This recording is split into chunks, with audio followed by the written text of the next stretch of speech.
আসসালামু আলাইকুম রহমতুল্লাহি ওয়া বারাকাতুহু। আলহামদুলিল্লাহি রাব্বিল আলামিন ওয়াসসালাতু ওয়াসসালামু আলা রাসূলিল্লাহ ওয়া আলা আলিহি ওয়া আসহাবিহি আজমাইন। সুপ্রিয় শিক্ষার্থীবৃন্দ, আমরা শুরু করেছিলাম কুরআন তেলাওয়াতের শিক্ষা বিষয়ক একটি অনুষ্ঠান।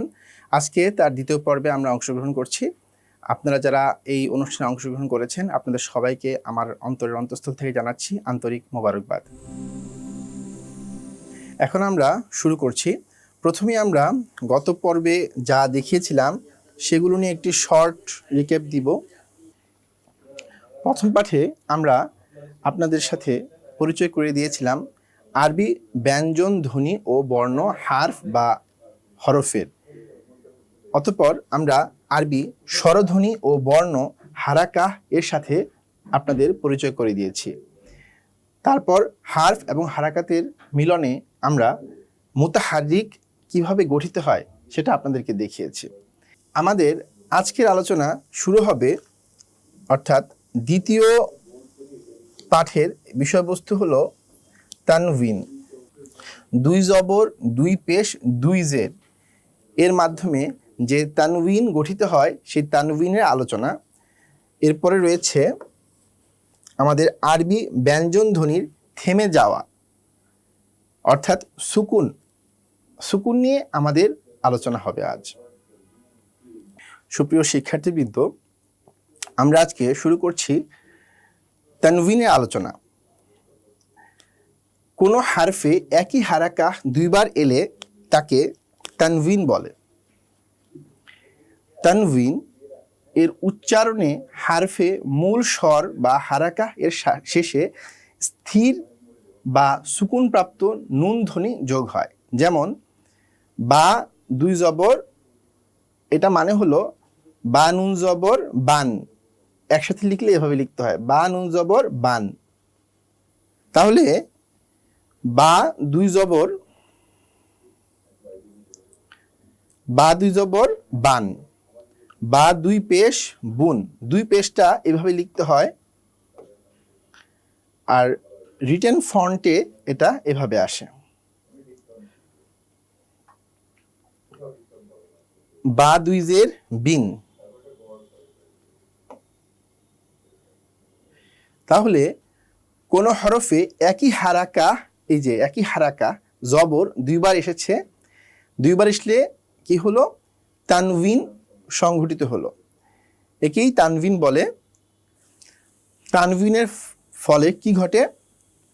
তানভিনের ফলে এর উচ্চারণে হারফে, এই যে বা যে হারফ রয়েছে এই হারফে মূল স্বর বা হারাকাহ এর শেষে, মূল স্বর হচ্ছে, এখানে স্বর হচ্ছে জবর, স্থির বা সুকুনপ্রাপ্ত নুন ধ্বনি যুক্ত হয়। এই স্থির বা সুকুনপ্রাপ্ত নুন ধ্বনি যুক্ত হলো, ফলে বা দুই জবর দাঁড়ালো বা নুন জবর বান। সুপ্রিয় শিক্ষার্থীবৃন্দ, এখন আমি আপনাদেরকে আরবি যেই হারফগুলো রয়েছে সকল হারফে তানভিন যুক্ত করলে মুতাহারিকের রূপ কিরকম হয় এবং তা কিরকম শোনায় সেটা আপনাদের কাছে আমি প্রকাশ করব। আমরা খেয়াল করি, এখানে রয়েছে হামজা। সুপ্রিয় শিক্ষার্থীবৃন্দ, আপনারা একটু বোর্ডের দিকে খেয়াল করি, এখানে রয়েছে হামজা। হামজা দুই জবর আন, হামজা দুই পেশ উন, হামজা দুই জের ইন, আন উন, আন উন ইন। ঠিক তেমনি বা দুই জবর বান, বা দুই পেশ বুন, বা দুই জের বিন, বান বুন বিন।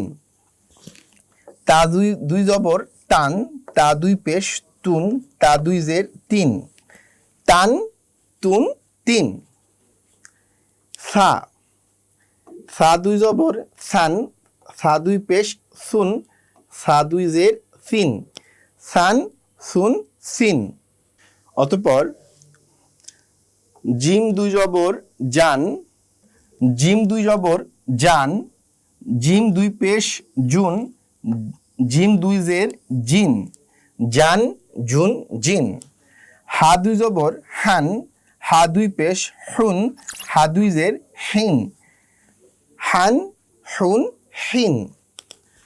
খ দুই জবর খন, খ দুই পেশ খুন, খ দুই জের খিন, খান, খান বললে হবে না, বলতে হবে খন, খন খুন খিন। দাল দুই জবর দান, দাল দুই পেশ দুন, দাল দুই জের দিন, দান দুন দিন। রাল, রাল দুই জবর রান, দাল দুই পেশ রুন, জাল দুই জের রিন, রান জুন রিন। র দুই জবর রন, র দুই জবর রন, রান বলা যাবে না, বলতে হবে র দুই জবর রন, র দুই পেশ রুন, র দুই জের রিন, রন রুন রিন। জা, জা দুই জবর জান, জা দুই পেশ জুন, জা দুই জের জিন, জান জুন জিন। সিন দুই জবর সান, সিন দুই পেশ সুন, সিন দুই জের সিন, সান সুন সিন।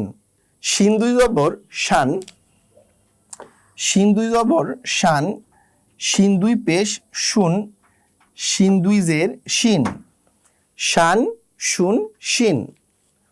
সদ দুই জবর সন, সদ দুই পেশ সুন, সদ দুই জের সুইন, সান সুন সুইন। জদ দুই জবর রন, রদ দুই পেশ রুন, রদ দুই জের রিন, রন রুন রিন। সুপ্রিয় শিক্ষার্থীবৃন্দ, রদ উচ্চারণ করার সময় আপনাদেরকে খুব খেয়াল রাখতে হবে রদ যেন একেবারে রয়ের মতো না হয়, আবার একেবারে দালের মতো দদ না হয়ে যায়, দুটোর মাঝামাঝি। রদ কোত্থেকে উচ্চারিত হয়, অর্থাৎ রদের মাখরাজ কি এবং রদের কি কি বৈশিষ্ট্য রয়েছে, অর্থাৎ রদের সিফাত কি, এগুলো আমরা পরবর্তীতে অন্যান্য সকল হরফের সাথে আলোচনা করব। আপাতত আপনারা আমাকে অনুকরণ করুন। ধন্যবাদ।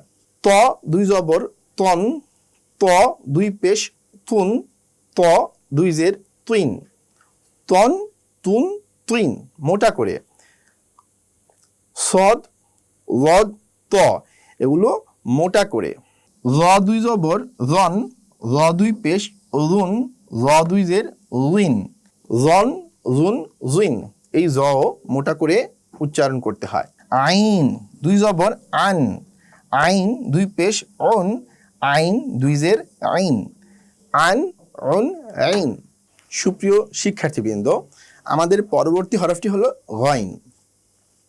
গইন দুই জবর গন, গইন দুই পেশ গুন, গইন দুই জের রিন, গন গুন রিন। ফা দুই জবর ফান, ফা দুই পেশ ফুন, ফা দুই জের ফিন, ফান ফুন ফিন।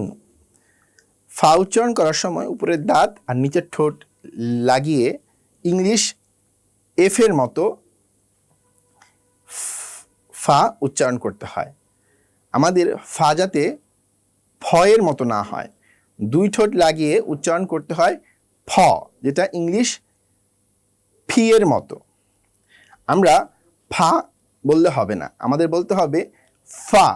সুপ্রিয় শিক্ষার্থীবৃন্দ, আমাদের পরবর্তী হরফ হচ্ছে কফ। কফ উচ্চারণ করতে হয় জিহ্বার একেবারে গোড়া থেকে। কফ, কাফ বললে হবে না, বলতে হবে কফ। কফ দুই জবর কন, কান বললে ভুল হবে, বলতে হবে কন, এটাও মোটা। কফ দুই পেশ কুন, কফ দুই জের কিন, কন কুন কিন। কাফ, কাফ দুই জবর কান, কাফ দুই পেশ কুন, কাফ দুই জের কিন, কান কুন কিন। লাম দুই জবর লান, লাম দুই পেশ লুন, লাম দুই জের লিন, লান লুন লিন।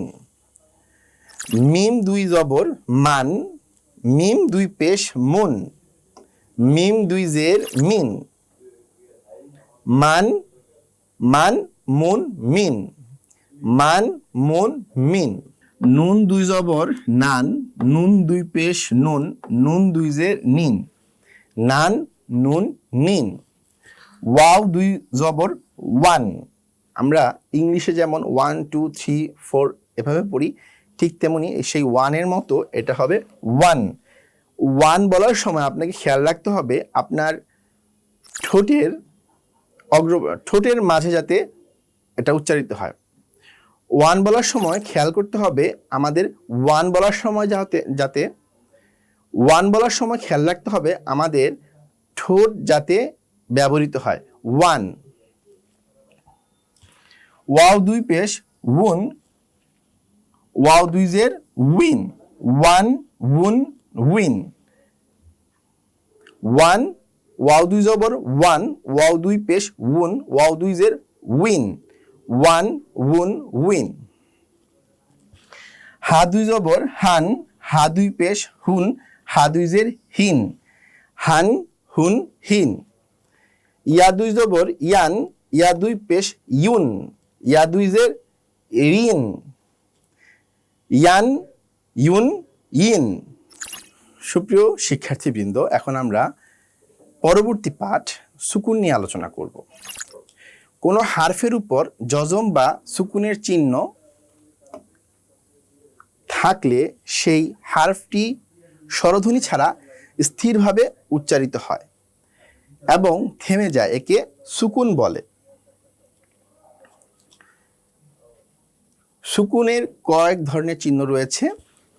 এটা সুকুনের একটি চিহ্ন, এই গোলটা সুকুনের একটি চিহ্ন, আবার এটাও সুকুনের একটি চিহ্ন। এই তিনভাবে আমরা সুকুনকে দেখাতে পারি। অর্থাৎ হারফটির উচ্চারণে কোনো হারাকা, জবর, জের বা পেশ থাকে না, ধ্বনি স্থির হয়ে যায়। সুকুনযুক্ত হারফকে ওই হরফের সাকিন বলা হয়। যেমন যেমন হামজা বা জবর আব, আমরা এইভাবে পড়তে পারি হামজা জবর, এই যে হামজা জবর বা সুকুন আব, আমরা এভাবে পড়তে পারি হামজা বা জবর আব। আমরা এই দুভাবেই পড়তে পারি, হামজা জবর বা সুকুন আব, অথবা হামজা বা জবর আব, হামজা তা জবর আত, হামজা থা জবর আস, আব আত আস। সুপ্রিয় শিক্ষার্থীবৃন্দ, আমরা এখন আপনাদেরকে দেখাবো বিভিন্ন হরফে সুকুনের কারণে কিভাবে উচ্চারিত হয়, অর্থাৎ সকল হরফের সাকিনের উচ্চারণ আমরা আপনাদেরকে দেখাবো। এখানে উল্লেখযোগ্য আলিফ, ওয়াও এবং ইয়া ব্যতীত অন্য বর্ণগুলোতে সুকুন আসলে বর্ণে তার উচ্চারণ থেমে যাবে। যেমন হামজা বা জবর আব, হামজা তা জবর আত। হামজা তা জবর আত বলার সময় একটু বাতাস ছাড়তে হবে, কারণ তায়ের একটি সিফাত হচ্ছে এর বাতাস ছাড়তে হয়, আত। হামজা থা জবর আস, হামজা জিম জবর আজ, আজ, কারণ জিমের একটি সিফাত রয়েছে যে কলকলা, এ কারণে আমরা যখন আজ উচ্চারণ করব একটু বাউন্স খাবে, এটা হবে উচ্চারিত আজ। ঠিক তেমনি বায়ের উচ্চারণের সময়ও আব, বা এবং জিম দুটি কলকলা হরফ হওয়ার কারণে যখন এতে সাকিন হবে তখন এর উচ্চারণের সময় একটু বাউন্স খাবে, অর্থাৎ আব, আজ। পরবর্তী হরফ হায়ের সুকুন আমরা এভাবে করব, হামজা হা জবর আহ, হামজা খ জবর আখ, হামজা দাল জবর আদ, হামজা দাল জবর আদ। খেয়াল করি আমরা এই দাল উচ্চারণ করার সময় বাউন্স হবে, অর্থাৎ এর উচ্চারণ হবে আদ। আর জাল উচ্চারণ করবো আমরা আদ, এভাবে হামজা র জবর আর, হামজা র জবর আর, হামজা জা জবর আজ, হামজা সিন জবর আস, হামজা শিন জবর আশ, হামজা সদ জবর আস, হামজা জদ জবর আদ, হামজা রদ জবর আদ, হামজা ত জবর আত। এখানে এই ত, এটাও কলকলা হরফ, এখানেও বাউন্স করতে হবে। হামজা জ জবর আউ, হামজা আইন জবর আ, হামজা গাইন জবর আও, হামজা ফা জবর আফ, হামজা কফ জবর আক। এই কফও কলকলার হরফ, এটা উচ্চারণ করার সময় আমাদেরকে বাউন্স করতে হবে। আক। হামজা কাফ জবর আক, এখানে বাতাস ছাড়তে হবে। এই কফে করতে হবে কলকলা, আর কাফে বাতাস ছাড়তে হবে আক, কিছুটা ক্ষয়ের মতো উচ্চারিত হবে। হামজা লাম জবর আল, একটু অবস্থান করতে হবে, আমরা আল বলবো, আল একটু অবস্থান করতে হবে, আল। হামজা লাম জবর আল, হামজা মিম জবর আম, হামজা নুন জবর আন,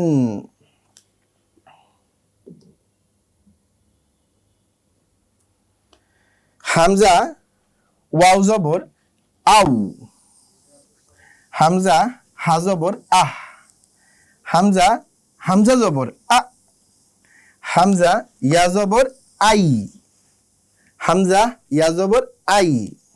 সুপ্রিয় শিক্ষার্থীবৃন্দ, আমরা ইতিমধ্যে আপনাদেরকে জানিয়েছি যে নিচের বর্ণগুলোতে সুকুন আসলে একটি বাউন্স বা ধাক্কা দিতে হয়। সেই বর্ণগুলো হলো হামজা বা জবর আব, হামজা জিম জবর আজ, হামজা দাল জবর আদ, হামজা ত জবর আত, হামজা কফ জবর আক। এই বা, জিম, দাল, ত, কফ, এই চারটি বর্ণের সিফাত হলো এগুলো কলকলা, অর্থাৎ এগুলোতে আমাদের উচ্চারণে কিছুটা ধাক্কা দিতে হয় বা বাউন্স দিতে হয়। সুকুনের ক্ষেত্রে একটি বিশেষ উদাহরণ হচ্ছে হামজার উপর সুকুন। হামজার উপর সুকুন আসলে দম বন্ধ করে রাখতে হয়। কিভাবে? বা হামজা জবর বা, বা হামজা পেশ বু, বা হামজা, বা হামজা জের বি। লক্ষণীয়, এখানে আমরা দেখতে পাচ্ছি হামজা এখানে আলিফের উপরে বসেছে, হামজা ওয়াওয়ের উপরে বসেছে, হামজা ইয়ায়ের উপর বসেছে। এই ইয়া, আলিফ এবং হামজা, এই তিনটিকে আমরা কুরসিয়ে হামজা বলি। অর্থাৎ আমরা প্রায়শই দেখতে পাবো এই হামজা আলিফ ওয়াও এবং ইয়ায়ের উপর বসে হামজা রূপ নিয়েছে। এটা আমাদের আরবি ভাষা শেখার ক্ষেত্রে বেশি কাজে দেবে। আপাতত আপনারা জেনে রাখুন, এটা আলিফের উপর এটা হামজা, এটা হামজার রূপ নিয়েছে, ওয়ায়ের উপর এটা হামজা, এটা পুরোটাই হামজার রূপ নিয়েছে, এবং ইয়ায়ের উপর হামজা, এটা হামজার রূপ নিয়েছে। তাহলে আমরা কিভাবে উচ্চারণ করব? আমরা উচ্চারণ করব বা হামজা জবর বা, বা হামজা পেশ বু, বা হামজা জের বি, অথবা বা ফাতহা হামজা সুকুন বা, বা ওয়াম্মা হামজা সুকুন বু, বা কাসরা হামজা সুকুন বি, বা বা জবর হামজা সুকুন বা, বা পেশ হামজা সুকুন বু, বা জের হামজা সুকুন বি। সুপ্রিয় শিক্ষার্থীবৃন্দ, আর এরই সাথে আমাদের দ্বিতীয় পাঠের সমাপ্তি হলো। সম্পাদনা এবং উপস্থাপনায় ছিলাম আমি কাজী নাজমুস সাকিব। আশা করি আপনারা আজকের ক্লাসটি উপভোগ করেছেন এবং এই ক্লাসগুলো আপনাদেরকে আরবি ভাষায় কথা বলতে এবং আরবি পড়তে খুব সাহায্য করবে। আপনারা আমাদের সাথে থাকবেন। আরবি ভাষার এই জার্নিতে আপনারা আমাদের সাথে থেকে আমাদের আরবি ভাষার শিক্ষাকে সকলের কাছে পৌঁছে দেবেন, এই প্রত্যয় ব্যক্ত করে আমি আজকের মতো এখানে ক্লাস শেষ করছি। আসসালামু আলাইকুম রহমতুল্লাহি ওয়া বারাকাতুহু। সুবহানাল্লাহি ওয়া বিহামদিহি, সুবহানাকাল্লাহুম্মা বিহামদিক, আশহাদু আল্লা ইলাহা ইল্লা আনত, আস্তাগফিরুকা ওয়া আতুবু ইলাইক।